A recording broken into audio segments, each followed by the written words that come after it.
धनबाद नगर निगम इलाके में बुनियादी सुविधाओं को मजबूत करने की दिशा में एक अहम पहल के तहत वार्ड संख्या 3 स्थित कतरास बाजार में नाले निर्माण कार्य का मेयर संजीव सिंह और स्थानीय पार्षदों ने मिलकर विधिवत शिलान्यास किया। इसमें करीब 1,61,00,000 रुपए की लागत आएगी।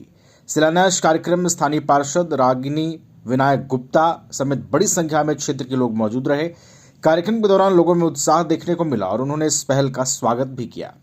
मौके पर महापौर संजीव सिंह ने कहा कि नगर निगम का उद्देश्य सिर्फ निर्माणीय कार्य करना नहीं, बल्कि शहरवासियों को बेहतर और स्थायी सुविधाएं भी उपलब्ध कराना है। कतरास बाजार में लंबे समय से जल जमाव की समस्या बनी हुई थी, जिससे लोगों और व्यापारियों को परेशानी होती थी।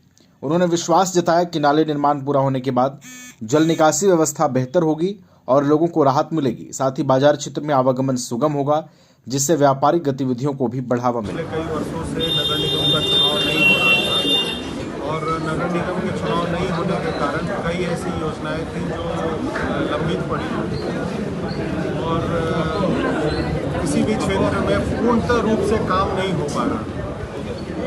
और जब से धनबाद नगर निगम में चुनाव हुआ, पार्षद जीते, मेयर जब से चुनाव जीते, कतरास जो छाताटाड़ अंचल है, इस क्षेत्र में वार्ड संख्या 3 हम लोगों ने इस विषय को देखा कि इस क्षेत्र में विकास कार्यों के लिए कई योजनाओं को हम लोगों ने लागू करने का काम किया है। अभी विगत 10-15 दिन पहले, 15-20 दिन पहले के अंतराल में एक हम लोगों ने जो यहाँ जल जमाव की स्थिति हो रही है, इस जल जमाव को देखते हुए 2 योजनाएं हम लोग लाए थे।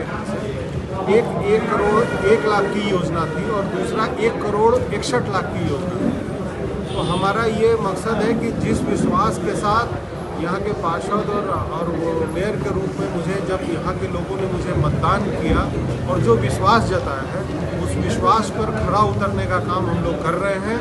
और ऐसे जो हम लोगों का एक संकल्प है कि शहर को सुंदर बनाना है, उस रूप से हम लोग काम कर रहे हैं कि बरसात में जो पानी लगता है वो पानी ना लगे। और चुनाव जीतने के बाद भी मैंने यहाँ के लोगों से कहा था कि आपने जो विश्वास मुझ पर रखा है, जो आशीर्वाद बनाया है, उसके लिए हम लोग तत्पर होकर काम करेंगे और उसका